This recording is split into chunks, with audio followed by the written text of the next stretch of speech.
É, nós temos aqui duas palestras de altíssimo nível aí, né? A gente vai para uma conversa, né? Vilma, você pode abrir sua câmera. E aí a gente vai passando aqui para vocês um pouco as questões, né? Eu acho que foi muito pertinente, viu, Sérgio? Eu só estou lembrando aqui, o Sérgio ajudou a nossa CG uns 2, 3 anos atrás, né, Sérgio? A gente migrou todos os sites que tinham para o Moodle. Na época, a ESC tinha uns 50 cursos no Disciplinas, né? Quando foi para 200, hoje ela está com mais de 400, está com um número bem bom ali. E foi fundamental, porque na pandemia nós já estávamos preparados, né? Se tivéssemos feito agora, teria sido bem ruim. E agradeço também ao Pet aí, que ele mostrou uma experiência aí muito bacana de Classroom, quer dizer, então vocês viram, pessoal, a plataforma, ela é o básico aqui do ambiente de ensino, porque é onde a gente organiza o material do estudante, é onde o estudante tem os feedbacks, é onde você, na verdade, ele é um nervo central ali do curso, né? E aí a gente teve já algumas perguntas, né? Então, eu vou colocar já algumas que já foram feitas no chat, depois a gente continua recebendo perguntas no chat e passam outras. A primeira delas é a questão aqui das simulações, né? Então, teve uma pergunta, Sérgio, como as simulações são integradas, você já passou as referências do material, e eu diria para o Seth comentar um pouco quais as facilidades que existem no Classroom para a gente fazer algum tipo de interação, porque o Classroom, na verdade, trabalha muito com o G Suite. Então, eu pediria e o Excel, né, a planilha dele, tá para fazer algumas coisas, eu pediria para o Seth explorar um pouco esse tema. Então, vamos começar com essa pergunta primeiro? Então, fica à vontade, Sérgio, se quiser começar. Quer que comece ou o Seth responde? Não, acho que você pode começar, Sérgio. Tá, só uma pergunta, então, acho que era para Maria, né? Maria Gamboa, a respeito do laboratório de programação, laboratório virtual de programação. Sim, ele é integrado dentro do Moodle, você tem a opção de escolher várias linguagens. Eu não sou um usuário, eu ainda não tive chance de usar, eu só fiz alguns experimentos. Mas eu acho que tem alguns colegas do ICMC que têm usado. Lembro de ter conversado, se não me engano, se não me falha a memória, com o Sage, mas deve ter outras pessoas também usando. Talvez até mesmo na própria ESC. Eu posso até ajudar a identificar essas pessoas depois, se for possível, mas basicamente, se você tentar dar uma olhada na sua unidade, ou numa dessas que provavelmente tenha disciplinas de programação, se tem alguma disciplina que está usando, eu posso tentar ajudar a identificar. Quanto a outra pergunta, só rapidinho, com relação a acrescentar outros pacotes e outras ferramentas. Em princípio, sim, é possível. Tem um protocolo para fazer isso, por uma questão de estabilidade da plataforma, segurança.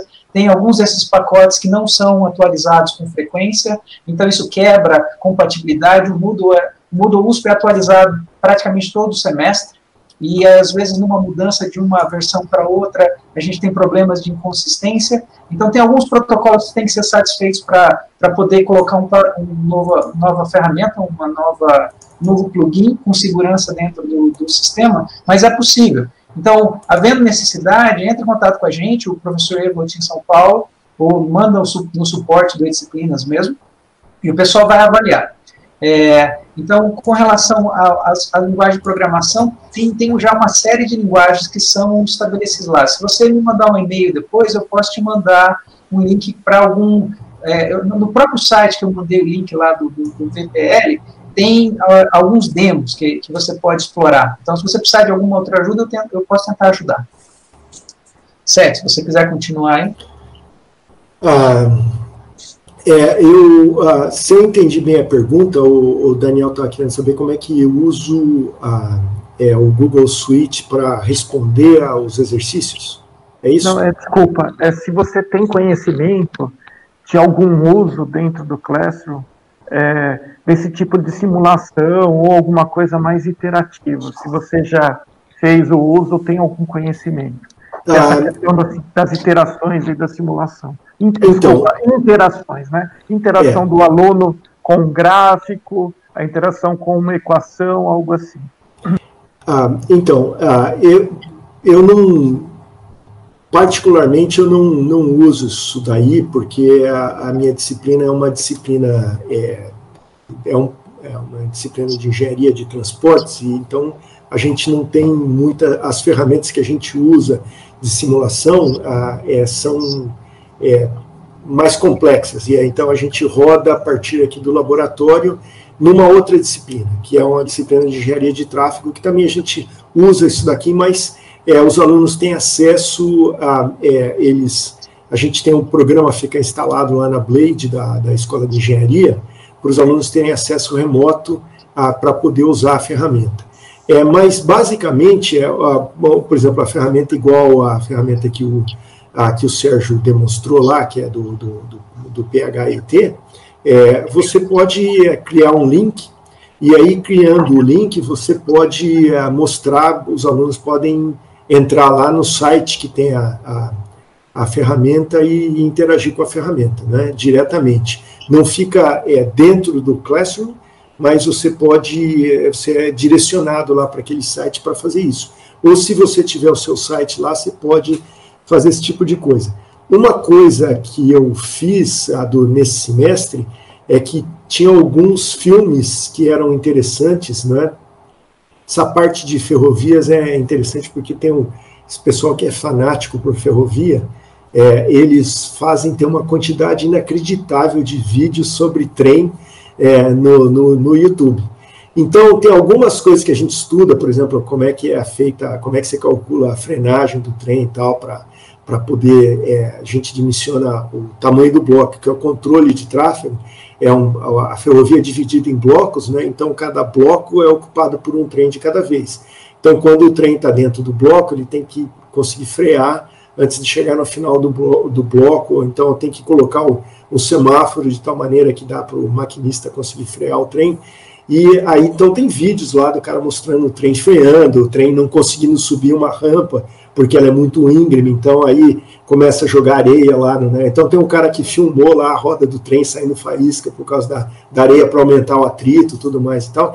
Então eu criei eu pegava esses links aí e colocava lá para ilustrar para o pessoal, para eles verem os problemas que tinham, né? E eu acho que isso aí, a gente já fazia isso normalmente, não foi só nesse ano, não. A gente colocava esses vídeos aí para complementar o que a gente mostrava na aula.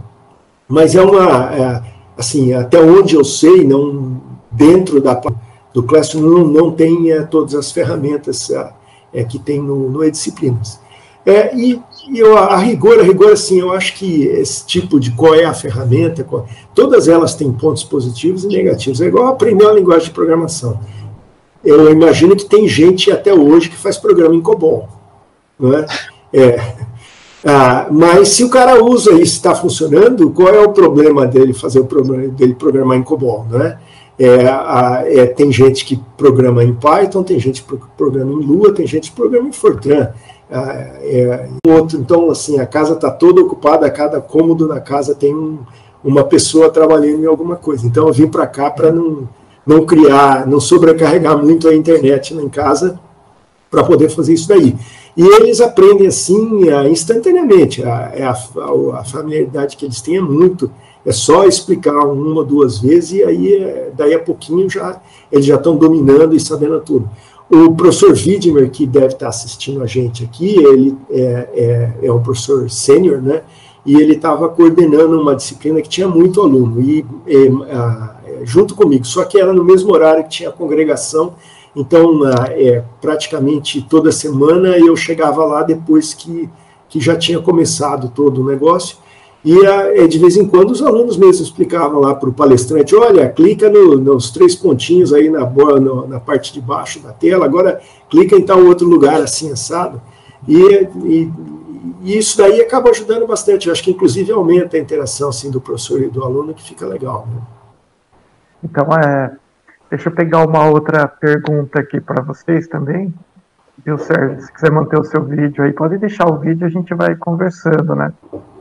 O Matheus, professor nosso aqui da ESC, ele fez uma pergunta agora, primeiro para o Seth, que é sobre alunos que tentam entrar no Classroom e eles não conseguem ter acesso.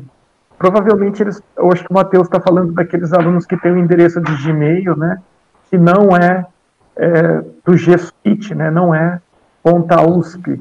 Então, se você puder contar um pouco para o Matheus o que você faz, o que acontece nas situações, eu já aproveito para o Sérgio falar um pouco das políticas aí de inclusão no eDisciplinas, que o eDisciplinas ele já é um password, né, que você entra com a própria senha da USP, né, já é mais controlado, e como que são essas políticas e se tem alguma questão aí dos cursos.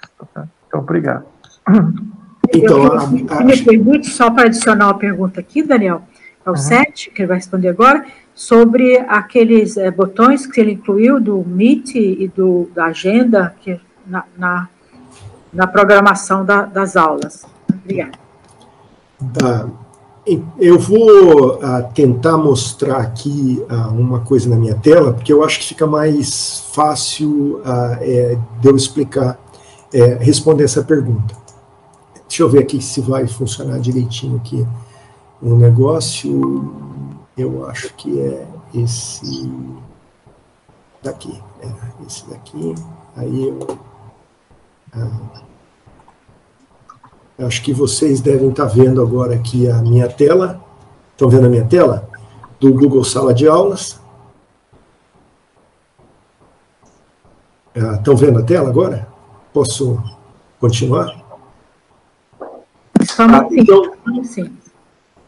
Então, veja só, aqui, quando eu vou na sala de aula, eu já combino com os alunos, e aqui tem um código da turma para entrar, e aí eu projeto esse código aqui, e qualquer pessoa que tiver esse código consegue entrar na disciplina, né? Uma outra maneira de eu incluir os alunos vindo aqui, ó, e mandar incluir alunos, né? E aí eu coloco então tem um link aqui, ó, e isso aqui é uma coisa que começou nessa semana, né? Se eu copiar esse link... minutinho, eu acho que a gente caiu do YouTube, só um minutinho. Caiu, né? Só um minutinho. Tá bom, eu volto. Só você avisar aí quando eu liguei de novo. Deixa eu aparecer aqui, ó, só um minutinho. Pessoal, vocês estão me ouvindo? Eu saí. Estamos ouvindo. Caiu, né? Eu caí da sala, não sabia. O Sérgio, você quer complementar as simulações antes de eu falar isso? Se você quiser terminar, eu falo depois. É que eu percebi que eu não respondi um dos itens dela. Quer dizer, eu respondi uma das coisas, mas eu tenho uma resposta que eu acho que complementa a sua resposta. Desculpa, acho que voltou a transmitir. Acho que tá voltou a transmitir, então eu vou voltar um pouquinho aqui. Ó. Então, veja só, uma das maneiras de eu indicar é mandando esse endereço aqui, ó, que é um endereço que qualquer pessoa que tiver pode entrar aqui e pode incluir esse endereço e fazer parte da turma, né? Nessa parte aqui, eu acho que o eDisciplinas é muito melhor, porque ele está conectado com a lista de matriculados, né? Outra maneira eu tenho que vir aqui, e aí eu abro o Jupyter e eu copio os endereços dos alunos de e-mail, e aí eu só corto aqui e aí coloco um e-mail, vou botar o meu e-mail aqui, ó, e aí pode ser da USP ou alguma outra coisa assim. Então, aí já tem esse daqui, ó, aí eu posso convidar essa pessoa. Tá? Quando alguma pessoa que está na USP aqui, eu posso botar direto, né? Se for um e-mail que eu não tenho nos meus contatos aqui, ou não faz parte da USP, aí ele vai pedir, e aí eu tenho que autorizar a pessoa a fazer parte, né? A outra pergunta que eu acho que a Vilma perguntou é a respeito do link do Meet, né? Então, se eu vier aqui, eu consigo criar um link aqui, ó. Então, isso aqui é para convidar, tá? Então, eu posso ativar, desativar o link aqui. Então, quando eu colocar aqui desativar, ninguém mais, mesmo se o cara tiver aquele link, ele não vai conseguir entrar na turma. Então, quando eu posso fechar a turma e não deixar ninguém entrar. E se eu for ativar aqui o negócio, então aí ele criou um link novo, tá vendo? Uma nova coisa aqui para... então, se eu mostrar aqui, não é mais aquele código antigo, é um código novo que ele criou aqui no negócio. Né? Eu posso definir se os alunos podem postar e comentar aqui, ou se eles só podem comentar, né? Ou se só os professores podem postar e comentar. Então, eu posso indicar aqui como é que mostro tudo lá, então condensado com detalhes. Aqui, quando exclui alguma coisa, eu posso mostrar ou não mostrar os links excluídos, e eu posso criar uma sala de aula que vai ser o semestre inteirinho, vai ser o mesmo endereço. E eu acho que essa parte é uma parte legal para quem dá aula, dá o curso síncrono, né? Porque toda semana é no mesmo lugar. Então, o aluno já guarda aquele negócio para ele entrar, e aí eu posso colocar ele visível ou invisível para os alunos aqui, então eu posso tirar ou não tirar. Né? Então, no mural aqui, aparece o link que é toda semana, e às vezes eu posso também criar alguma coisa aqui nova e colocar o link lá e mandar o link. Então, por exemplo, aqui nesse caso, ó, vou mandar editar aqui para vocês verem como é que fica. Só um negócio, e eu incluí um vídeo do YouTube aqui para os alunos. Aqui eu estava testando para ver se funcionava e tal, e se não funcionava, né? Então, posso fazer esse tipo de coisa. Obrigado, viu, Sérgio? Antes de passar a palavra para o Sérgio, só uma pergunta aqui complementar ao Matheus. Ele pergunta se isso serviria para alunos especiais, que ele perguntou. Eu falei de quem tem Gmail. Alunos especiais da pós também serviria? Isso que você comentou agora. Sim, qualquer pessoa que você autorizar pode fazer parte. Né? Então, no começo, era só quem tinha um e-mail da USP que podia fazer parte, mas agora, eu acho que é por causa da pandemia, ele está deixando todo mundo, qualquer e-mail, não precisa nem ser Gmail, pode ser qualquer e-mail que você tiver, que você autorizar lá, se você fizer o convite, o cara aceitar o convite, aí ele pode participar. No Google Meet, quando não é da USP, como aquela sala de aula da USP, você tem que deixar o cara entrar na sala. Né? Então, essa pessoa que está com e-mail diferente, não é e-mail da USP, você tem que aceitar que ele entre na sala. Uma vantagem que tem agora é que, por exemplo, ontem vocês viram lá na palestra que tinham os caras que estavam atacando o Zoom, não é? Então, o que o Google Meet tem a partir não sei, da semana retrasada, alguma coisa assim, é que se tiver um aluno que tiver alguém na sala que estiver sendo inconveniente, você pode mutar o cara. E você pode também excluir o cara da sala e ele pede para entrar de novo. Então, às vezes, o que acontece é quando você exclui o cara da reunião, ele fica pedindo para entrar, então fica interrompendo toda hora. No sala de aula, se o professor excluir o aluno 2 vezes, mesmo se ele pedir para entrar, não aparece mais a notificação de que ele está pedindo para entrar, porque, assim, você mandou o aluno para a diretoria, né? Então, aí ele vai lá conversar com o diretor e tal, e não volta mais para a sua sala, né? Que pode ser uma vantagem numa situação igual a que a gente estava tendo ontem lá, que as pessoas estavam tentando criar um distúrbio. Eu não sei se congelou a imagem do Sérgio. Eu acho que está com problema novamente na conexão. Sérgio, se você puder falar com a gente. Eu ia direcionar uma... Parece que congelou. Enquanto ele tenta, acho que entrar na conexão novamente, respondido, né, Matheus? Se você responder aí no chat. Eu ia perguntar para o Sérgio como que é no E-Disciplinas, né? Porque no E-Disciplinas também, às vezes, eu tenho dificuldade com os alunos de pós, né? Que às vezes o aluno de pós ainda não conseguiu fazer o processo total de matrícula e seria maravilhoso vermos aqui. Deixa eu ver aqui. Sérgio? Eu mandei uma mensagem aqui no WhatsApp para ver se ele está Tá bom, vamos explorando então. Eu vou passando alguma pergunta nova sobre o Classroom. Quem tem questões aí sobre o Classroom, por favor. Temos nesse momento aí 53 pessoas. Acho que muitos têm interesse aí no Classroom. É bacana, né? Vocês viram hoje que a USP tem duas ferramentas bem poderosas mesmo, né? Eu ia fazer uma pergunta no final para os dois, mas eu vou fazer então agora para o Sete, e aí, Sete, você vai já falando do Classroom, né? Que é o seguinte, uma coisa muito importante num LMS, num ambiente como esse, é que ele seja muito fácil do aluno achar as tarefas. A gente sabe que no ensino virtual, o aluno, muitas vezes, ele perde um tempo muito grande, né? Quem já fez um curso, não como professor, mas como aluno, você percebe que uma coisa que dá muita insatisfação é quando você percebe que tem uma tarefa para fazer, ou seja, você recebe uma atribuição lá, e você demora muito tempo para entender essa tarefa, descobrir onde está certinho o link, onde ele está funcionando. Ô, Sérgio, tudo bem? Pode, voltou aqui. Oi.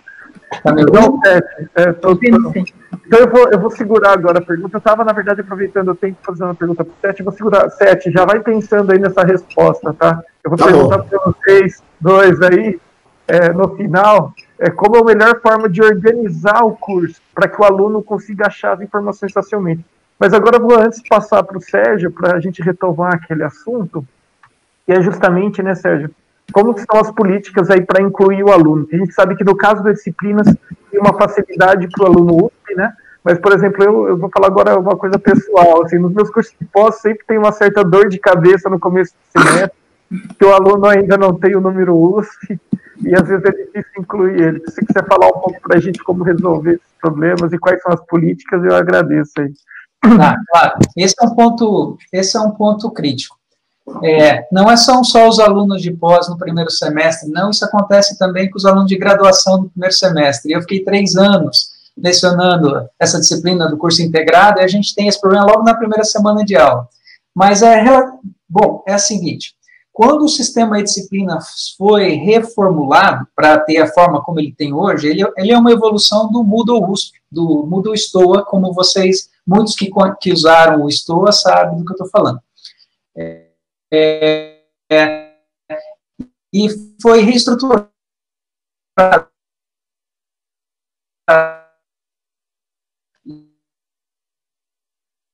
ligado à pró-graduação, com o suporte da STI, e tem toda uma infraestrutura, uma rede, está na nuvem USP, tem uma estrutura elástica para acomodar isso.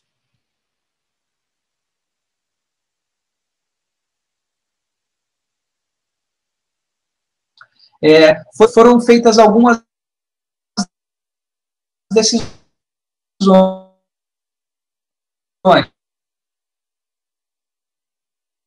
E uma delas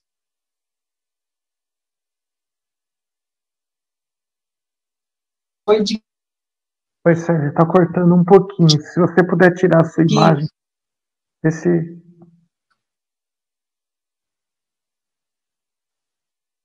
O sistema de disciplinas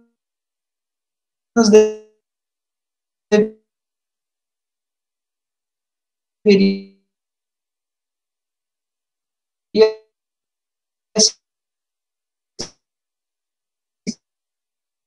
concentrar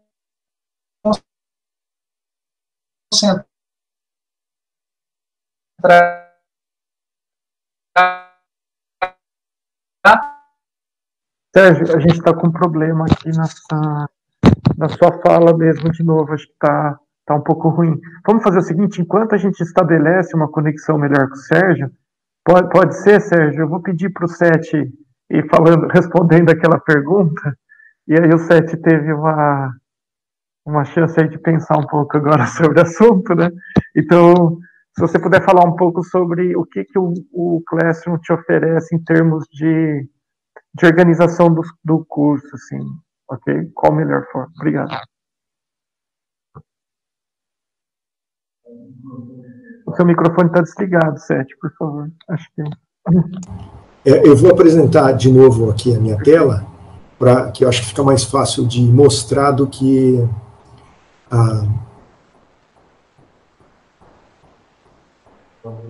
acho que é essa aqui.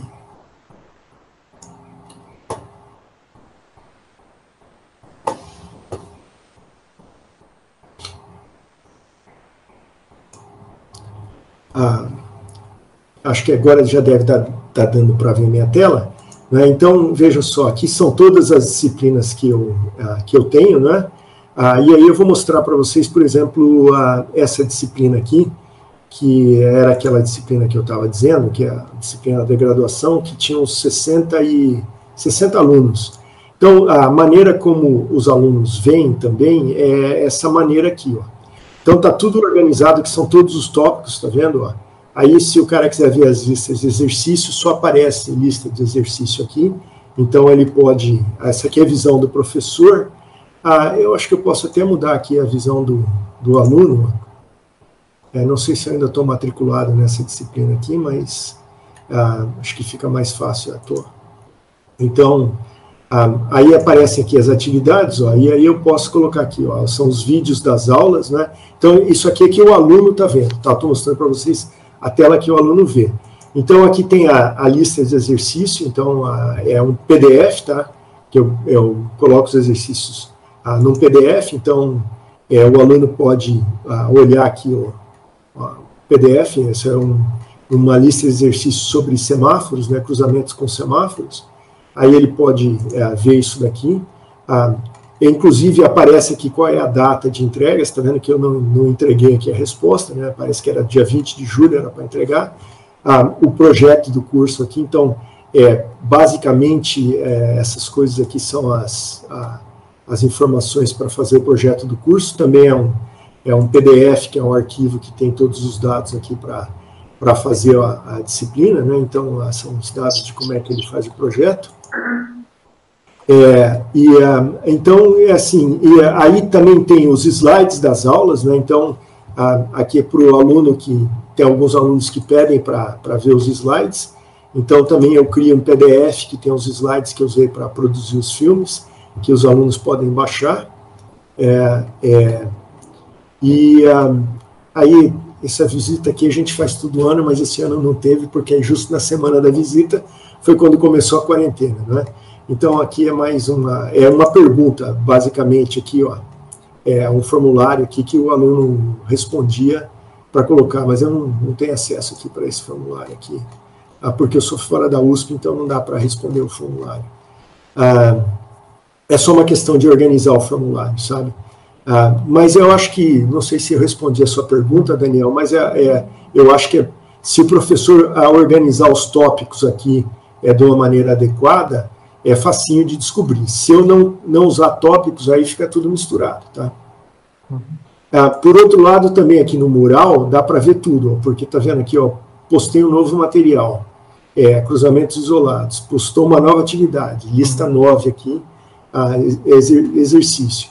Aqui tem um plantão de dúvida, então coloquei aqui às 17 horas, aí o link aqui para os alunos poderem entrar lá. Então, um novo vídeo também colocando, então, aqui fica organizado mais ou menos do mais recente para o mais antigo. Mas eu posso também mudar a ordem aqui, ó, e passar alguma coisa para cima. Então, se eu quiser colocar isso aqui lá no topo, eu posso mudar. Aí eu não consigo porque eu sou aluno, mas o professor pode mudar. Não, muito bom. Tá bom? Então, acho que eu vou parar agora aqui a minha apresentação para poder voltar vocês aí. Perfeito. Eu gostaria, Daniel, gostaria de fazer uma pergunta para o Sérgio. Eu fiquei impressionada, Sérgio, com a edição das questões. Você tem um editor de equações e de produção de figuras. Você poderia comentar, porque eu gostaria de usar, eu acabei tendo que usar o recurso de carregar arquivo, porque eu não sabia editar ali parte simbólica, né, matemática. Ok. Dá uma dica? Sim, claro. Você está me ouvindo bem agora? Sim, sim, perfeitamente. Eu acho que eu estou com problemas de conexão hoje aqui, me desculpem pelos imprevistos aqui, mas vamos lá. Vilma, é o seguinte, eu imagino que você está falando daquela ferramenta simbólica. Aquela ferramenta chama Stack, S-T-A-C-K, e ele tem uma série de recursos. Eu posso também colocar um link depois para vocês, tem a documentação no Moodle a respeito disso, ele é bastante poderoso. Ele usa, acho, o Máxima como CAS, né, de computação algébrica, para fazer aquelas ferramentas, ele integra de maneira bastante simples com o Moodle. Para digitar e usar equações, para usar textos ou fazer nas perguntas, por exemplo, com fórmulas, você pode digitar as equações diretamente em LaTeX. Se você souber usar os códigos em LaTeX, você pode digitar direto no Moodle, é bem fácil. Você só coloca um sinal de porcento, de cifrão ou parênteses, enfim, tem um identificador para mostrar que é uma fórmula em LaTeX, e ele renderiza em LaTeX com a mesma qualidade. Ele usa o MathJax para fazer isso, então é bem prático também. Acho que isso está documentado no Moodle, mas se alguém precisar tiver alguma dúvida, eu posso ajudar também. Acho que tem na documentação oficial do Moodle a respeito disso. Você poderia passar o link aqui, que eu passo para o chat também?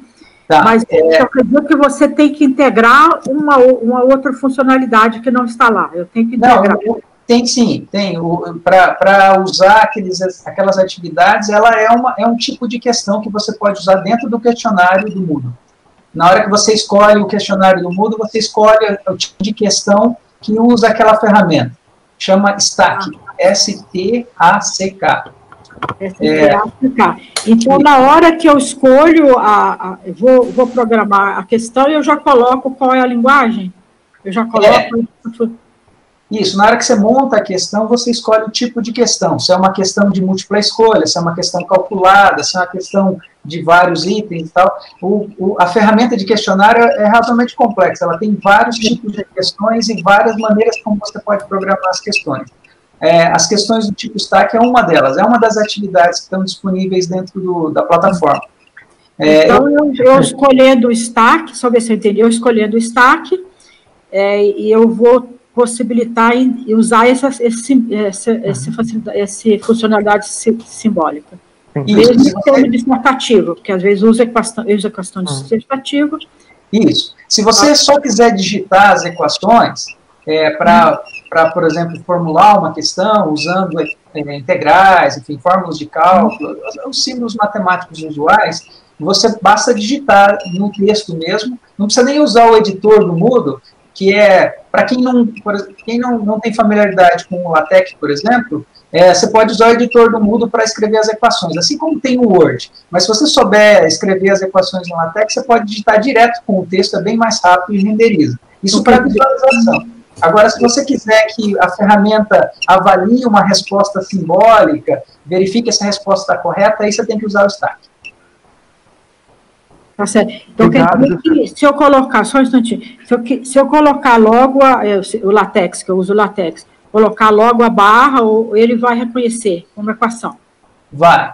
Basicamente, você pode usar mais ou menos a mesma convenção que você faz quando digita uma equação in place ou uma equação normal no LaTeX. Em vez de colocar begin, equation, você coloca o sinal de cifrão duplo para iniciar e fechar, ele vai entender que o que está dentro daquele marcador é uma equação para ser renderizada em LaTeX.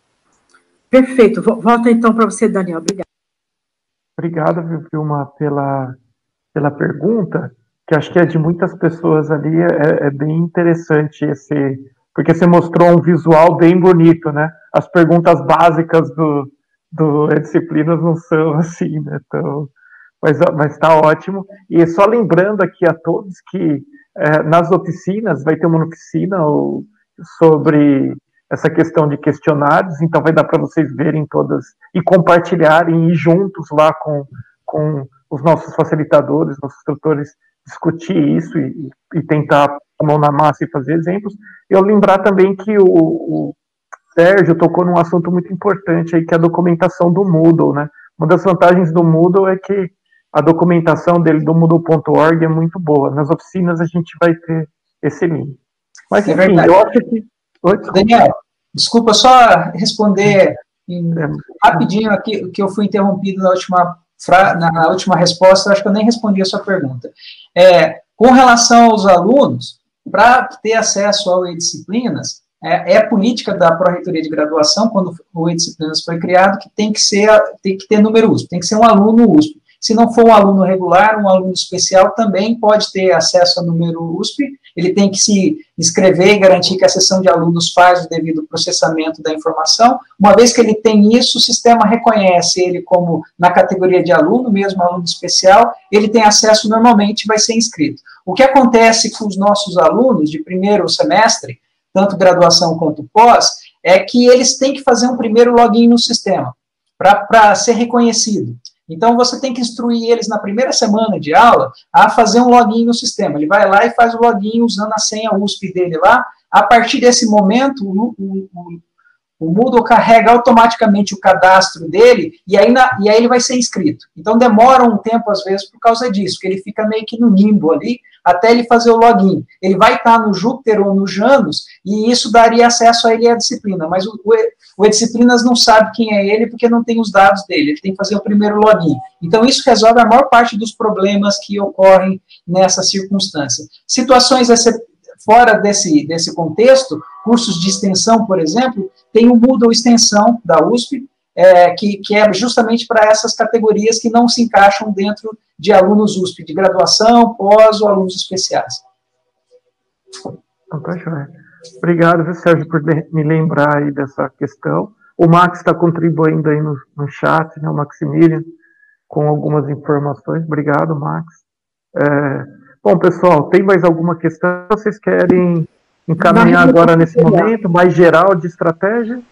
Eu acho que o Sérgio queria falar uma coisa das simulações. Na realidade, Daniel, o Max faz uma pergunta, ele comenta, mas ele faz uma pergunta. Tá? O mesmo vale para outros... então Sérgio, o mesmo vale para outros recursos de simuladores e recursos como Stack, quer dizer, para utilizar o VPL, é necessário estar no perfil docente avançado. O mesmo vale para outros recursos de simuladores e recursos como Stack? Em geral, não. Eu não me lembro agora, para ser honesto. Teve uma época que o VPL estava em fase experimental dentro da plataforma, e aí você tinha que mudar o seu perfil para docente avançado. Eu não tenho certeza se é essa a situação agora. Eu tenho a impressão que não é necessário mais. Mas eu posso estar enganado. Se você não conseguir ver, talvez você tenha que fazer isso. É simplesmente na hora que você faz o login lá, você acrescenta esse atributo na sua inscrição lá, é fácil de fazer. Também está na documentação do Moodle. Você pode falar, acho que para o público em geral, sobre o VPL?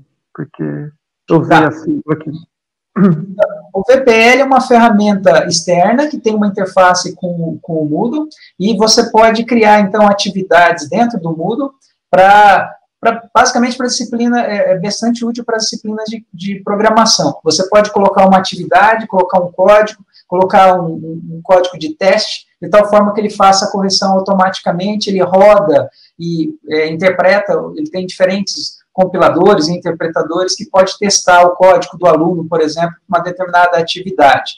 Tem uma lista grande de linguagem lá, C, C#, Ada, Python, acho que tem até Pascal, tem Fortran, tem várias linguagens lá, não me lembro todas agora, mas naquele link que eu mandei no YouTube, eu não estou com a tela do YouTube agora, porque eu fechei o máximo possível os browsers para evitar problema de banda aqui, de conexão. Então, não tô vendo o chat. Depois eu vejo e tento responder, ou vocês me mandam pergunta depois. Mas ele funciona assim. Então, eu sei que tem alguns colegas no Campus São Carlos que estavam usando isso, pelo menos alguns anos atrás, e se alguém precisar de ajuda para localizá-los, eu posso procurar junto com o Evot, a gente procura, porque esses devem ter mais experiência de usar. Eu, pessoalmente, só fiz alguns testes, não cheguei a usar nenhuma disciplina. Então, o VPL é isso. E deixa eu aproveitar, já que eu estou falando, só comentar uma resposta que foi colocada aquela hora, com relação às simulações, eu não tive chance de responder porque caiu a conexão. Aqueles simuladores que eu mostrei de maneira interativa, os códigos lá, eu ia mostrar um link aqui no Eu Disciplinas, mas eu desisti para não correr o risco de cair a conexão. Usa uma biblioteca do Python chamada VPython, que é para simulações de física, que é excelente. Eu tinha preparado um slide no final, imaginei que podia surgir a pergunta dos autores, inclusive, e as referências. Eu posso mandar para quem quiser depois, só para não correr o risco de perder a conexão agora. E para você integrar ele no Moodle, na verdade eu uso um outro recurso que é chamado Trinket, Trinket.io, eu posso colocar o link também depois para quem quiser lá, e ele basicamente coloca esse tipo de recurso em qualquer página web. Então, provavelmente, Seth, você consegue incorporar isso sim no Classroom. Eu nunca fiz, eu nunca usei, eu usei o Classroom só para testes, na verdade. Então, eu acho que é possível, muito provavelmente você pode fazer isso sim, se quiser, e o VPython é bem fácil de aprender, para quem sabe Python, ele é bem fácil. Para fazer simulações, você consegue fazer simulações relativamente complexas, assim, com visualização 3D, de uma maneira muito fácil. Você já tem as estruturas prontas, os objetos prontos, é bem fácil de fazer, é extremamente bem documentado, tem tutoriais no YouTube. De novo, se alguém precisar, eu posso passar essas informações todas depois. Só para complementar, que eu não tinha conseguido falar aquela hora, Daniel. Obrigado. Obrigado. Então, eu acho que a gente já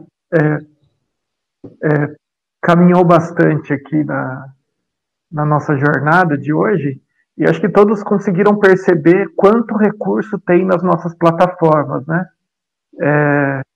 E quanta possibilidade que existe, né? E como a gente pode usar, né, e transformar realmente a nossa aula, como a gente viu ontem com a Glenda, né? Conseguir usar esses recursos para trazer interação. Eu acho que ambos aí tiveram uma mensagem muito importante lá no início, né?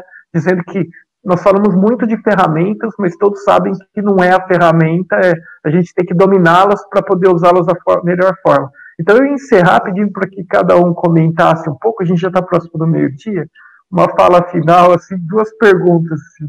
O que você gostaria que alguém te falasse antes de você começar a ter usado essas plataformas, né? Então, assim, porque a gente sabe que a gente aprende muito apanhando, né? Você vai, faz, dá errado, aí os alunos ficam bravos, né? Etc e tal. Então, eu vou deixar essas perguntas para vocês. O que vocês gostariam de que alguém tivesse dito a vocês antes de começar, assim?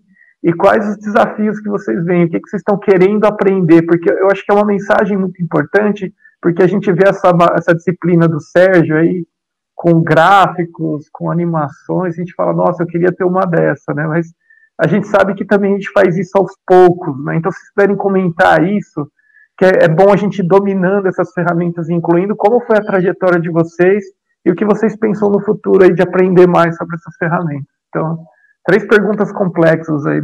Falei que ia fazer 2, fiz 3, mais ou menos complexas. Fiquem à vontade para escolher quem quer começar a falar, tá certo? Então pode ir. Acho que o Sérgio pode começar. Se quiserem um fazer uma pergunta, a gente passa para o outro, depois vai voltando, fica bom também. Eu acho que vai ter que ser você, Seth, porque eu deixa então só pegar a última pergunta, Daniel, porque... Posso começar? Não, parece que voltou agora tá bom. A voz do Sérgio. Então tá, eu não escutei a terceira pergunta. Tá. A primeira pergunta foi o que vocês gostariam de saber antes de ter começado a usar? A segunda é um pouco da trajetória, né, que vocês tiveram, e a terceira é o futuro. O que vocês hoje estão tentando aprender ou têm vontade de ter na disciplina que vocês ainda não têm? Das novas funcionalidades aí das plataformas. Estão me ouvindo? Estava aguardando para voltar aqui, não sei se está me ouvindo agora. Dica passada para o futuro. Sérgio, posso passar para o 7? Aí a gente vai... Pode ser? Está reportando, viu, Sérgio. Eu vou passar então para o 7 primeiro, daí depois aí fica mais fácil. 7. Bom, então, a primeira coisa é o que eu gostaria de saber antes de eu ter começado a fazer isso daí. Eu gostaria de saber eu acho que uma coisa que foi que é interessante é que isso aí é uma coisa viciante, viu? Porque você começa alguém podia ter me falado que começar a mexer com esse tipo de coisa é uma coisa que é um negócio que acaba viciando a gente, porque você acaba descobrindo todas as potencialidades do sistema, tudo mais, e aí você quer fazer um negócio ficar mais bacana, né? Por exemplo, eu vi agora aqueles exemplos de equações lá que o Sérgio colocou e tudo mais e tal, e aí porque a maneira como eu estava fazendo até hoje, assim, eu criava a minha lista de exercício no LaTeX e mandava para os alunos, né? Mas agora eu vou começar a ver se não tem algum outro jeito de fazer. Uma coisa que eu, desde o começo, resolvi que eu não ia fazer é a prova pelo sistema, né? Então, isso aí eu nem fui olhar como é que fazia e tudo mais e tal, porque não é uma coisa assim que, na verdade, na minha disciplina, assim, historicamente, a gente sempre deu muito pouca importância para a prova, porque a ideia é que o aluno aprende errando. E aí na prova, se o cara errar, não tem como ele voltar atrás e fazer. Então, mesmo na média lá no ensino presencial, a gente colocava 2 provas lá e tal no meio do negócio, porque senão acaba tendo aquela ideia de que a disciplina é muito fácil, aí o cara lá que dá 2 provas só, que é com problema que são muito difíceis, os alunos só estudam para aquelas disciplinas e não vão fazendo. Mas, por exemplo, a nossa experiência com a parte de projeto, eu dou essa disciplina aqui, acho que a primeira vez que eu comecei a dar aula nessa disciplina, se não me engano, foi em 1991, junto com o professor Widmer. A gente sempre deu o projeto e nunca tivemos um aluno que falou, esse projeto aí é uma perda de tempo, uma chateação. Todo mundo, a gente vê assim que os alunos fazem bastante coisa. Então, eu acho que isso é uma maneira de potencializar. Ninguém me falou das limitações. Seria legal se alguém tivesse me falado das limitações. Eu acho que a trajetória que tem nesse negocinho está bem junto com a nossa disciplina e eu acho que vai ficar cada vez melhor. Tá? Eu acho que vai chegar uma hora assim que, por exemplo, hoje em dia no Classroom, o aluno já pode responder a pergunta. Quando eu faço a lista, ele já pode clicar lá e começar a já gerar o documento que ele vai criar para fazer pergunta. Então, ele vai usar uma planilha, ele clica lá no negócio da planilha e ele já começa a trabalhar na planilha. Ele vai escrever um relatório, ele já clica lá no outro negócio e já começa a gerar um documento no relatório. E aí eu vejo assim que mesmo quando voltar no ensino presencial, eu tenho certeza que essas aulas assíncronas que eu fiz, eu vou deixar lá como um suporte para os alunos, porque uma vantagem que eu vejo, principalmente que eu vejo com os meus filhos, é que quando eles estão assistindo a aula síncrona, ele para o vídeo, ele volta, olha um outro vídeo anterior que estava com uma dúvida e tudo mais e tal, que na sala de aula não tem esse negócio, não tem um jeito de, vamos voltar 5 minutos na aula, o cara pode perguntar, eu explico de novo, mas se ele não tiver a dúvida na hora, não tem como ver. Então, eu acho que isso aí, como uma ferramenta de suporte para o docente, é muito bom. É muito bom. E, inclusive, tem uns...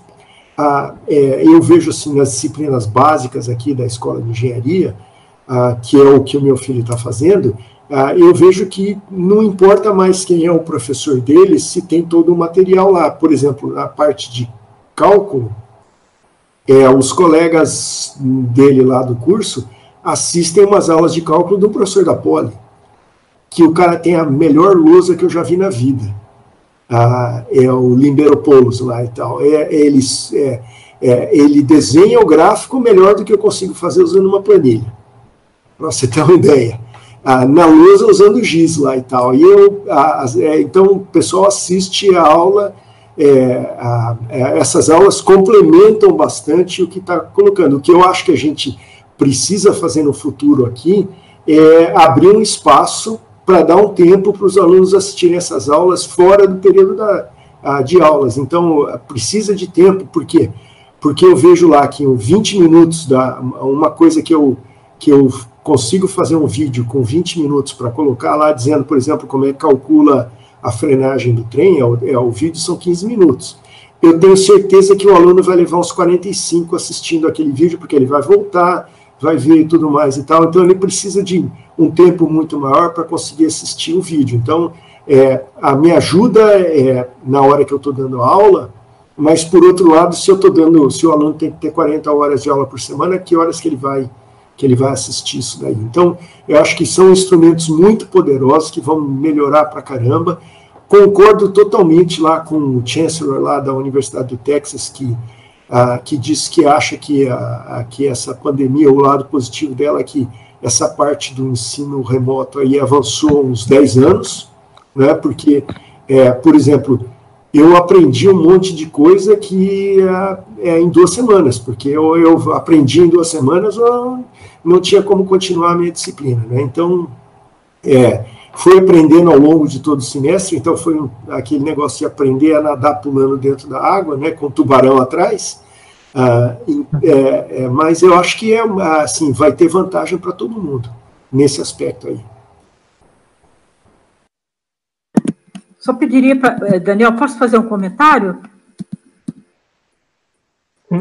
É sobre essa fala do SET, né? Que nós fizemos a pesquisa com os docentes, né? E um dos que nos chamou bastante atenção é essa questão, SET, que possibilitou, né, aprender novas ferramentas, né? Novas maneiras, novas técnicas, inclusive de como ensinar a parte técnica, né? Não estou dizendo só a ferramenta, né? E que depois que isso vai ser continuado, quer dizer, voltando ao presencial. Então, é um ganho, né? Nas técnicas, nos técnicas de ensino. Então, isso também, eu mesma, eu avancei nessa parte, como você também... Também penso como você, não só de remoto, quer dizer, a questão aqui, como o Sérgio colocou, é que não é só a questão das técnicas, é como as técnicas nos auxiliar, não é, a apresentar os conteúdos importantes. Então, essa é uma questão que nós devemos valorizar, não é, que eu acho que isso serviu para mim, e pelo que o Sete falou agora também, e o Sérgio, né, e eu acho que muito importante destacar que nós estaríamos contribuindo não só no engajamento dos alunos, que tem a ver com a aprendizagem, né, e com as técnicas mais atrativas, né. Eu acho que aí não é uma coisa só, né, dizer, olha, eu vou voltar agora para a minha aula tradicional. A sua aula tradicional tem, claro que tem o seu valor, mas colocar um pouquinho mais de crítica, né, do que pode ser melhorado para passar,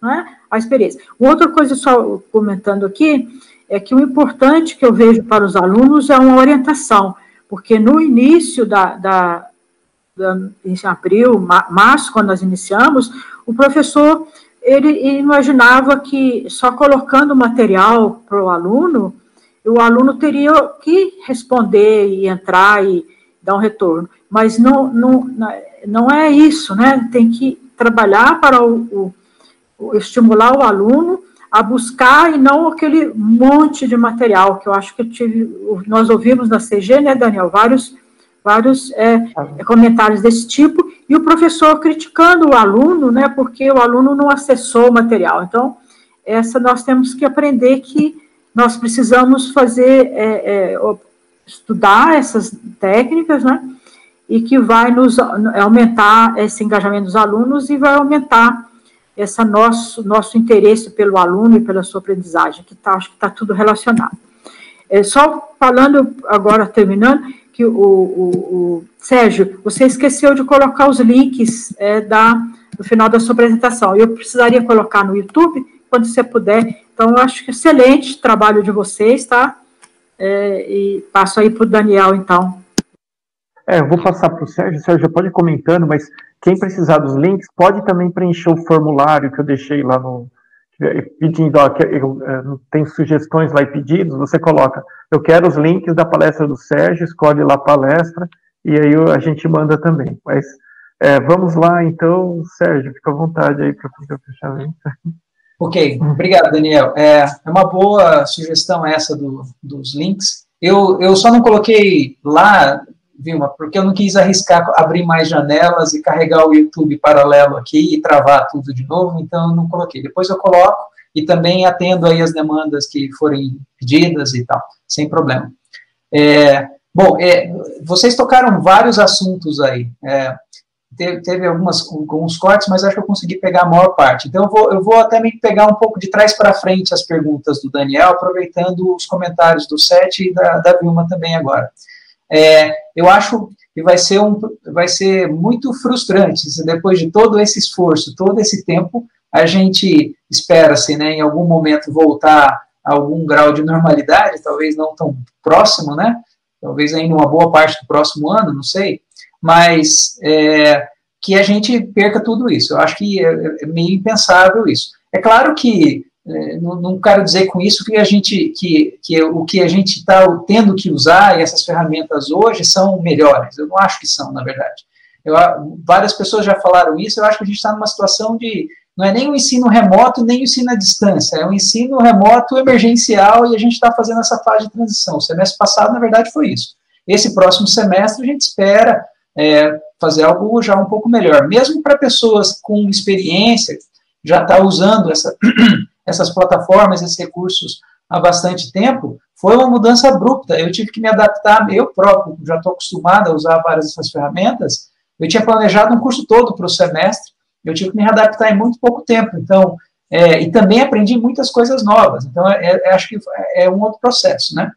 Então, a palavra de ordem que se fala hoje, eu não gosto muito de usar essa terminologia, porque às vezes elas afastam as pessoas e são nomes diferentes, às vezes, para as mesmas ideias e conceitos, né? Mas uma palavra que eu acho que é importante, que resume essa história, é o ensino híbrido, né? E é algo que eu acredito que e a gente já tentava fazer mesmo antes da pandemia. Quer dizer, aquilo que eu falei de integrar essas ferramentas no ensino presencial, eu acho que é algo realmente que agrega valor à formação e ao processo. E respondendo, aproveitando agora, entrando nas perguntas do Daniel, Daniel, sem dúvida, é um processo. Você não vai começar tudo ao mesmo tempo, você vai absorvendo. Então, você perguntou as várias coisas o que eu aprendi, o meio e o futuro, né? Então, eu acho que o futuro está em sabermos usar essas ferramentas e integrar isso cada vez melhor dentro desse contexto de um ensino híbrido, né? Usando essas ferramentas para complementar o presencial e enriquecer a experiência do presencial. E há desafios aí. Eu já uso o Moodle há cerca de 10 anos. Então, é um processo. Eu também não aprendi isso do dia para a noite, e eu aprendi como a maior parte de nós aprendemos as coisas no nosso laboratório, na nossa vida profissional. Você vai tentando e erro. O Moodle tem uma documentação que já é muito boa, hoje ainda é melhor. O próprio eDisciplinas tem uma estrutura já organizada para os temas específicos do eDisciplina. Eu vou colocar também um link depois lá a respeito disso, mas se você for lá no Help ou suporte no próprio eDisciplinas, você vai ser direcionado para essa página. Tem um FAQ com as perguntas frequentes, então a maior parte das questões básicas você vai ter respondido lá. No próprio Moodle, quando você clica naquelas atividades, se você for lá e ler as instruções, o Help que tem do lado de cada uma daquelas ferramentas lá, no final normalmente tem um link que te leva para a página do Moodle.org, que tem um vídeo, geralmente um vídeo curto, que mostra como usar aquela ferramenta. Então, se você for na página do Moodle.org, que é responsável por manter o Moodle, a fundação que mantém o Moodle, você vai achar vídeos prontos, bem feitos, curtos, bem específicos, que vão direto ao ponto. Eles estão em inglês. Acho que não é problema para a maior parte dos colegas, dos professores. Às vezes, para os monitores, enfim, eventualmente, para alguns colegas da universidade como um todo, áreas diferentes podem ser diferentes. A Pró-Reitoria de Graduação, na época que a gente estava fazendo essa transição, preparou uma série de vídeos. Eu não sei exatamente o que aconteceu com esses vídeos, mas eles foram preparados justamente para oferecer esse tipo de suporte, tanto para os alunos usarem, tanto para os monitores, quanto os docentes, né? Então, é um processo. Você vai aprendendo e incorporando essas coisas à medida que vai necessário. E é como o professor Said falou, você vê um recurso novo, você quer aprender e você vai usar. No caso do Moodle, em particular, e acho que o mesmo se aplica ao Classroom, por serem bastante usados, tem uma comunidade grande, é bastante fácil de achar informações a respeito disso. Desafios para o Moodle. Eu uso, eu falei já há muitos anos, mas eu acho que ele tem alguns gargalos.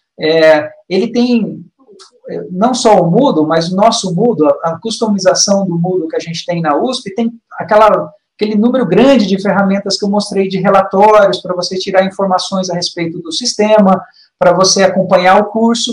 Essas ferramentas são usadas por uma parcela muito pequena dos professores. A gente sabe disso, e a gente tem, então, acho que entre os desafios estão o treinamento, oferecer oficinas, workshops, enfim, para que a gente possa usar essas ferramentas com mais eficácia. Mas ainda assim, ele é limitado em alguns aspectos. Você pode baixar, por exemplo, uma planilha Excel com os logs de todas as informações, e eu faço isso, e fiz isso para as disciplinas de Física 1 e 2, para recursos e análises que não estavam construídas dentro do sistema. E aí você tem que se processar por fora. Isso a gente tem que evoluir também, porque isso daí não é qualquer pessoa que vai querer fazer, dá um trabalho significativo, organizar, você tem que processar esses dados aí, é uma verdadeira ciência de dados para isso. E é extremamente importante para o acompanhamento e a própria implementação da disciplina de Física 1 e Física 2, que com as disciplinas integradas com o campus, a gente gastou um tempo significativo investindo em desenvolver essas ferramentas de análise, ver o que funciona, o que não funciona, e às vezes isso não está pronto na mão. Aquelas que eu mostrei são algumas de ferramentas de análise que já estão embutidas e prontas, e elas já ajudam bastante. Mas às vezes você quer ver nuances, correlações, ou coisas desse tipo, né, não só para fazer a pesquisa, acho que tem esse caráter também, mas para você usar melhor, de uma maneira, testar a eficácia, se está funcionando, se está chegando, enfim, eu acho que tem coisas para serem avançadas, né, nessa frente aí. Então, acho que isso responde pelo menos a parte 3, a parte 1 do aprendizado, a parte 2, eu acho que eu não me lembro exatamente o que você queria perguntar. Era a trajetória, mas acho que você já falou, viu? Eu acho que a trajetória foi respondida. De esforço. Não, acho que a trajetória ela é bacana, às vezes, contar, né? Porque é sempre aquela história, né? Às vezes você vê o prato feito, né? Igual mestrado ou doutorado de aluno, né? O aluno fala, eu não sei fazer, porque a gente vê aquele trabalho todo bonitinho, todo bem feitinho, todo organizadinho, mas deu um trabalho para fazer aquilo, e como vocês falaram bem, acho que está bem clara a mensagem, né? É um processo. Eu gostei bastante da palavra processo. Agradeço os dois. Vocês querem complementar mais alguma coisa? Porque a gente já está próximo do meio-dia, né? Eu acho que a gente já está indo para o encerramento. Se quiserem comentar mais alguma coisa, adorei a fala. Do Moodle, viu, Sérgio? Eu não sei, eu vi outro dia num blog que tem a versão nova que vai ter uma abinha de favoritos agora. Você pode pôr algumas ferramentas que são favoritas, aí ele vai aparecer só as favoritas. Mas isso é interessante, essa fala dos Sérgio, assim, só para complementar, assim, porque, e do 7, eu gostei do fato que a gente fica viciado, porque, assim, e tá aí a documentação do Moodle.org, que essas coisas são plataformas, que elas vão mudando todo momento, e é como se fosse uma comunidade igual pesquisa, né? Vocês não têm essa sensação? Você, às vezes, consegue, se você for um bom usuário, você consegue até, por exemplo, entrando no Moodle.org, ir lá para o cara que fez o plugin, pedir para ele fazer um pouco diferente, do jeito que você gosta, e até a pessoa ir lá e mudar o plugin e ficar do jeito que, né? O Pet também fez um pouco no Google, né? No Google Classroom tem a comunidade, o canal do YouTube, né? Tem o canal do Classroom do desenvolvimento, mas enfim. Então, se voltar para a tela todos juntos ali, então a gente vai indo para o encerramento. Então, fiquem mais alguns comentários, depois eu passo para a Vilma. Eu já falei tudo que eu tinha que falar. Não, antes eu tenho que agradecer muito vocês, porque eu acho que o conteúdo que vocês passaram hoje foi de altíssimo nível, tá?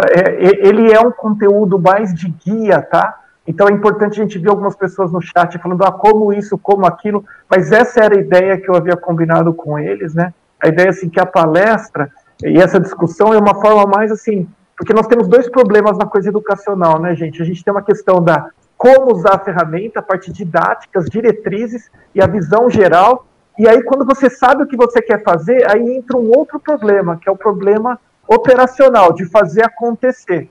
Então, nós temos nessa parte da manhã mais as questões conceituais, e eu queria agradecer muito vocês que cobriu de uma forma brilhante, assim, acho que quem assistiu a palestra deu para ver as duas plataformas, dois recursos fabulosos que a USP nos dá, e que nós podemos estudar. Então, dito isso, viu, eu encerrei aqui, aí passo mais a palavra para os dois, o Sete e o Sérgio, e aí é para você finalizar o nosso evento. Aí, obrigado. Quer falar, Sete? Não, pode começar. Tá. Então, Daniel, você perguntou a respeito de comentários finais. Eu quero fazer um ou dois, talvez, só. Um é algo que o Sete falou agora há pouco, e a Vilma reiterou, e é algo que eu tinha até comentado com você ontem. Eu acho que um desafio ainda maior do que tudo que a gente falou até aqui é algo do nosso dever de casa, nosso homework, que é realmente pensar em como reestruturar os cursos de graduação, especialmente os cursos de engenharia, com relação à carga horária. Não tem nenhuma possibilidade de se usar e explorar essas ideias, seja com a plataforma que for, e a metodologia que for, com 40 créditos por semestre. Eu sei que essa não é a norma, mas eu tenho vários alunos, já tive vários alunos, e tenho alunos da engenharia que fazem iniciação, TCC com a gente, e várias vezes alunos terceiro, quarto ano da elétrica, normalmente são alunos da elétrica, têm quase 40 créditos, 30 e poucos créditos, são alunos brilhantes, mas eles acabam não conseguindo usar e aproveitar e absorver isso. Uma das coisas que se refere à pergunta anterior que você me fez com relação ao aprendizado, uma das coisas que eu aprendi ao longo dos anos e esse tempo é justamente a importância de saber dimensionar essas coisas, porque é um veículo diferente, é um processo diferente, os alunos também não estão familiarizados, todos eles, especialmente aqueles que estão chegando agora, enfim, que estão usando pela primeira vez, absorver a informação dessa forma. Quanto mais rico e mais engajado for esse tipo de atividade, tem várias nuances aí. Tem inicialmente um processo de resistência, eu achei muito interessante a maneira como a Glenda colocou na apresentação dela, que é meio que um processo de denial, né, tipo assim, não, peraí, na primeira aula você fala que você vai fazer assim e distribui metade da nota em atividades que não são prova. Eles soltam rojão na sala de aula, é uma festa. Nas segundas semanas, quando eles veem o que significa isso em termos de atividade, já mudou completamente o ambiente. Então é importante sim comunicar, explicar e construir isso, e a gente também tem que ter noção a respeito de como quantificar e ponderar. É diferente o processo de absorver, e você tem que, sem dúvida nenhuma, permitir o tempo para que possa ser feito e explorado isso. Aquela máxima já manjada, né, menos é mais nesse caso, quer dizer, você planejar mais na estrutura e no engajamento, no encadeamento desses recursos, do que no volume, né? Isso sim toma tempo na primeira vez que você prepara a atividade, nem vou ousar falar o número de horas que nós investimos para preparar o curso de Física 1 e Física 2, o primeiro ano foi uma loucura, eu quase que não fiz nada mais além dessa atividade, porque além de preparar o conteúdo, tinha uma série de coisas que a gente estava tentando acertar, enfim. Mas uma vez que está feito, hoje o curso roda automaticamente, mesmo os docentes novos que entram na disciplina, rapidamente se adaptam, quer dizer, é um processo.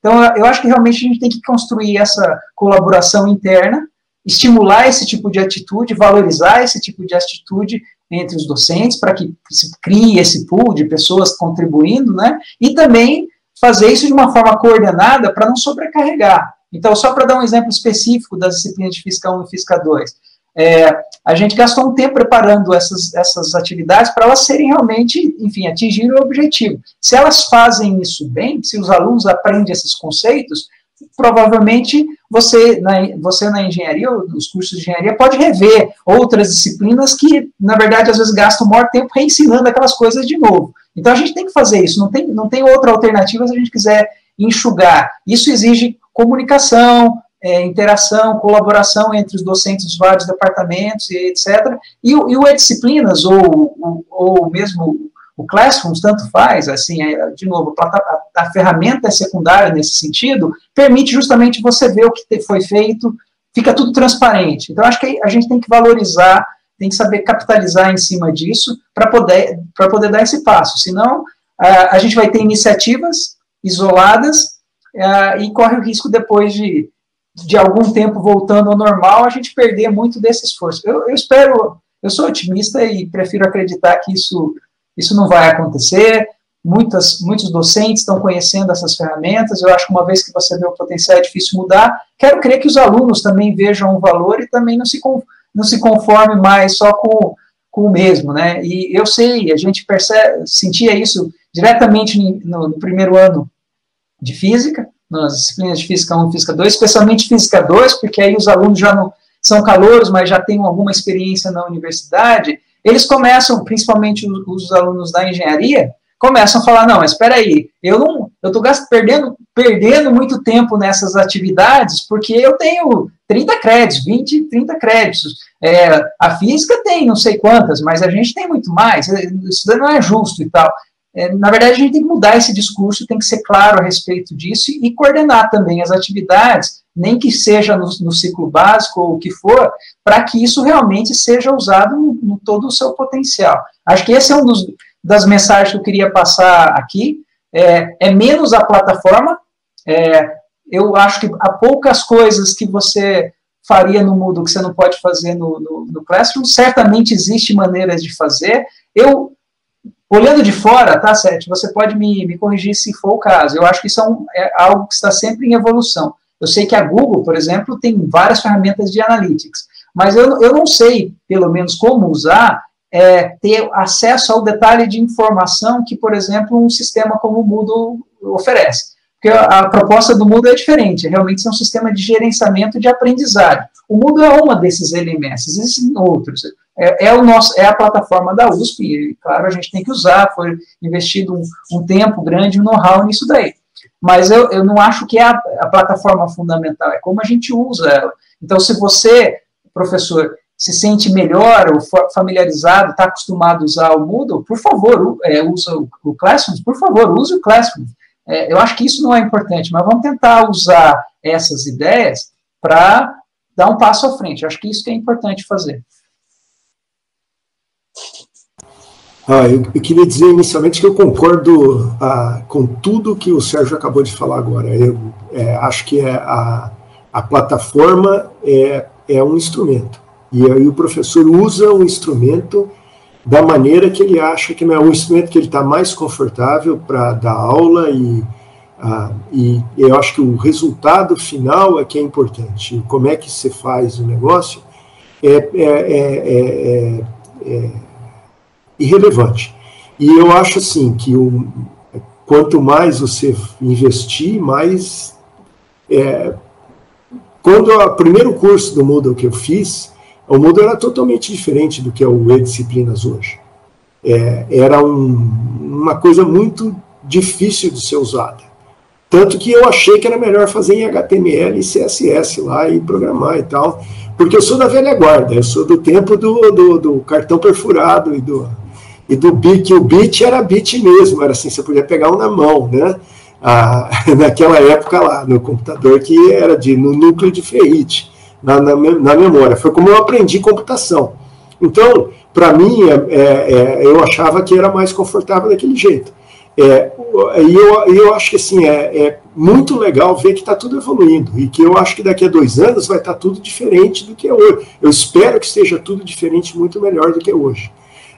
Quanto à parte analítica dos dados que você tem, eu imagino que o Google, inclusive, deve ter os batimentos cardíacos de cada aluno que tem aí. Não sei se eles disponibilizam o que está acontecendo, né? Porque o meu Fitbit aqui, ó, que eu ganhei de presente, Ele transmite para o Google aqui, para a Fitbit, os batimentos cardíacos que eu tenho. Então, quando eu vejo a questão e não sei responder, aí aumenta o negócio, ele fala, olhou a questão número 5, o batimento cardíaco foi 220 e tal, lá no negócio. Mas eu também não fui atrás, tá? Porque esse tipo de detalhe não é exatamente, não me interessa muito, porque eu não tenho 600 alunos na turma, né? Não é igual Física 1 e Física, as disciplinas básicas. Eu tenho 60 alunos na turma, normalmente esse ano era eu sozinho, porque o meu colega foi fazer um pós-doc, e aí eu disse para ele que não tinha problema, que eu dava as duas turmas ao mesmo tempo, mas normalmente eu tenho 30 alunos, e aí eu consigo acompanhar tudo que está acontecendo, então eu não preciso desse tipo de informação para poder acompanhar o que está acontecendo, né? Mas é uma questão, acho que é uma questão, se eu tivesse 600 alunos, eu provavelmente iria usar isso daí. Agora, o que eu acho que é importante é o seguinte, isso aí é simplesmente um instrumento para você ser um professor melhor. E eu acho que nesse semestre aqui, nesse ano, vai ficar muito claro que a gente precisa desengessar um monte de coisa que tem no nosso currículo de engenharia. Vai ter um monte de disputa, um monte de problema, porque o meu colega do departamento da física não vai querer ou da química, ou da engenharia de estruturas, ou o meu colega aqui de sala vai dizer que a disciplina dele é fundamental e que ele tem que... Eu acho que uma coisa que a gente precisa perceber é o seguinte, o nosso aluno sai daqui um engenheiro recém-formado. E o que a gente tem que ensinar para ele é que a vida inteirinha dele ele vai ter que continuar aprendendo. Vai continuar aprendendo por quê? Porque do mesmo jeito que as nossas ferramentas aqui estão evoluindo, a tecnologia vai evoluir. A engenharia que vai ter daqui a 5 anos não vai ser mais a engenharia que a gente está ensinando hoje. E o cara que não aprender a acompanhar, ele vai ficar defasado e vai perder o mercado de trabalho. Então, se quiser continuar sendo um profissional relevante, tem que aprender a aprender sozinho. E eu acho que esse é o papel principal da gente, é dar o ferramental básico, porque quando o cara, por exemplo, aprende como é que funciona as 3 leis de Newton, ele consegue projetar aquela ferrovia que eu tenho lá. Eu começo falando para o cara, lembra da aula de trabalho que você teve lá, que é força vezes deslocamento? É isso aqui que que a gente usa para calcular qual é a velocidade que o trem leva entre São Carlos e São Paulo. E aí a gente aplica tudo aquilo que tem lá. Então, se a gente dá uma formação básica boa para o aluno,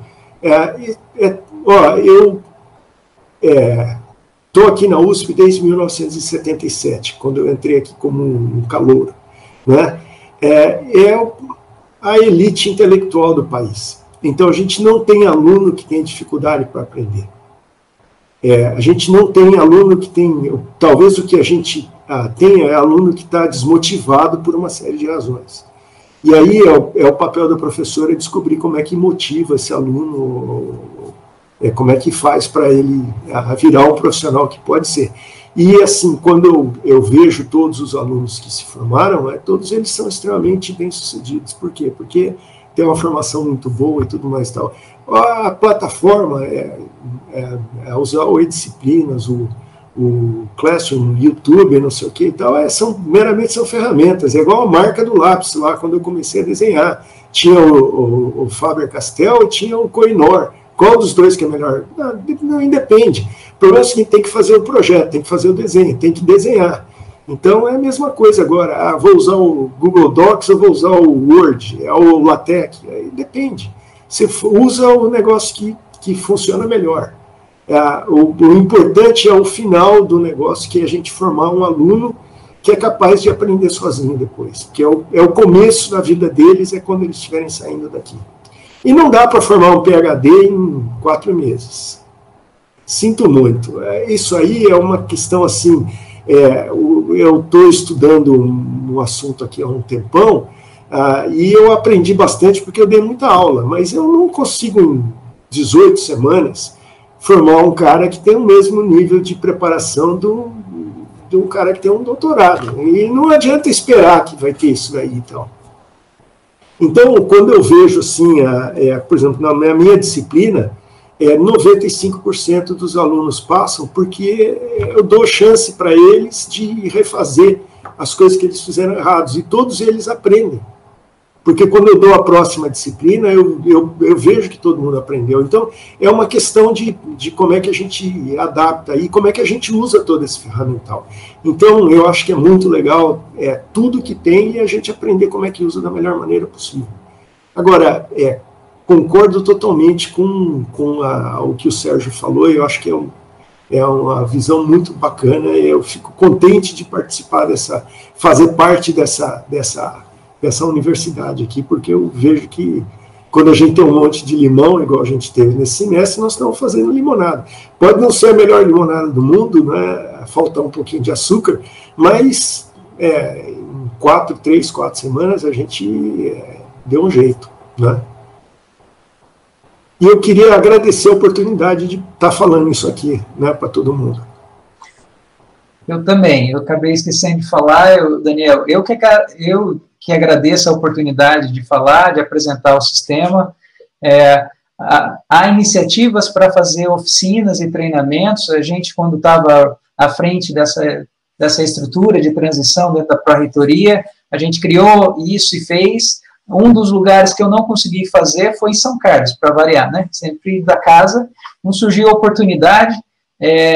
Imaginei até que a gente ia ter uma necessidade de fazer isso agora na transição, mas era tanta coisa ao mesmo tempo que não aconteceu. Talvez depois, num evento como esse, surja. O professor Ewald é um grande especialista, talvez eu não sei se é o maior, mas eu considero o maior. Eu aprendi muita coisa com o Ewald. É um cara que faz isso pela USP inteira. Então, assim, no próprio campus tem outras pessoas também bem capacitadas, né, nisso daí. Tenho certeza que a gente consegue fazer, havendo interesse, e às vezes a falta de conhecer. Então, acho que talvez esse evento seja aí uma grande oportunidade para isso, e por conta disso eu agradeço. Não só pelo Moodle em si, eu contribuo com o que eu posso ali, mas eu não me considero, né, detentor de nada e tal. Esse trabalho todo que a gente faz é um trabalho voluntário, ninguém recebe nada por isso.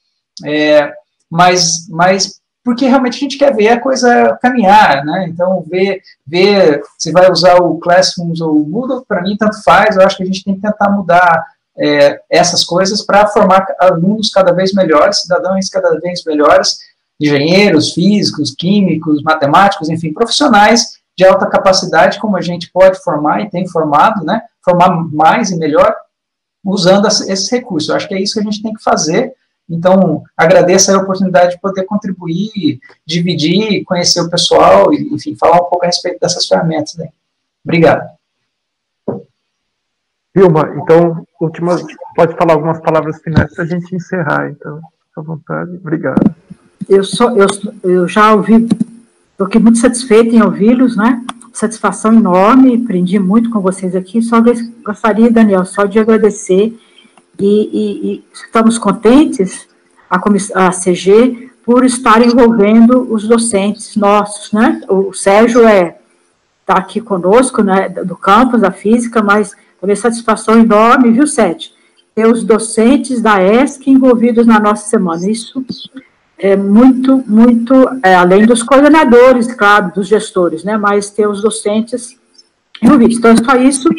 Eu gostaria, Daniel, eu estou muito satisfeita e fiquei honrada de estar aqui com vocês hoje de manhã, tá bom? Desculpe, Vilma, eu disse que eu não ia falar, mas eu acho que a física e os outros institutos contribuem muito para a gente da engenharia. O Sérgio é um grande exemplo disso. Esse trabalho que ele, o Marcaça e outros que eu não conheço o nome, não vou conseguir lembrar, mas fizeram, foi muito importante de modernização ali no básico, do nosso ciclo básico, a gente fica muito feliz de tê-los aqui, né?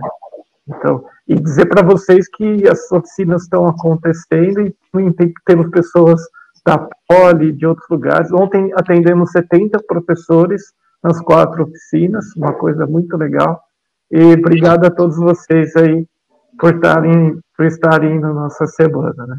Então, Vilma, podemos terminar a transmissão, então, agora? Acho que podemos, né? Claro, muito obrigada a todos. Então, obrigado a todos. E agradecer a equipe da biblioteca, né, que essa transmissão é uma CETEP Biblioteca. Tivemos aí algumas sugestões de melhora, vamos trabalhar nisso, mas eu acho que a gente agradece muito que tanto a biblioteca quanto o CETEP aí estão sempre dispostos a nos ajudar e toda essa parte de infraestrutura. E aos docentes também. Então, tá joia. Então, vamos encerrando aqui o dia. Muito obrigado a todos. Foi excelente, viu? Obrigado, professor. Obrigado. Só uma coisinha, Daniel. O Massaropi perguntou aqui se a gente acha razoável exigir 1 hora de dedicação extra e diminuir 1 hora de aula presencial na respectiva disciplina. Eu acho que a gente precisa de repensar a estrutura das nossas, da carga horária para poder incluir essas novas tecnologias aí. Eu acho que na medida em que for colocando isso, a gente precisava de... É uma oportunidade agora com as novas diretrizes curriculares, né, a gente começar a pensar nisso aí. O que é legal do que vocês estão mostrando hoje, o que a gente está mostrando na semana, é que é uma coisa que não dá para fazer um e outro. Nós temos que fazer os dois juntos mesmo, né, Sete? A gente está percebendo isso, porque assim, você não pode só diminuir a carga e não mudar o método de ensino, vai dar errado. Ou mudar o método de ensino sem mexer na carga. Eu acho que o desafio que nós temos hoje na CG, né, Vilma, com os gestores, é trabalhar as duas coisas juntas, no fundo, que assim, ver com os docentes replanejando as disciplinas, vendo as possibilidades de ganho e reestruturando o semestre. Por isso que, inclusive, aqui na nossa semana, nós colocamos aí esses dois tipos de programação, né, os departamentos conversando junto e os docentes também conversando juntos, né? Então, eu acho que foi uma tentativa aí de mostrar isso, né? Renato, isso, né?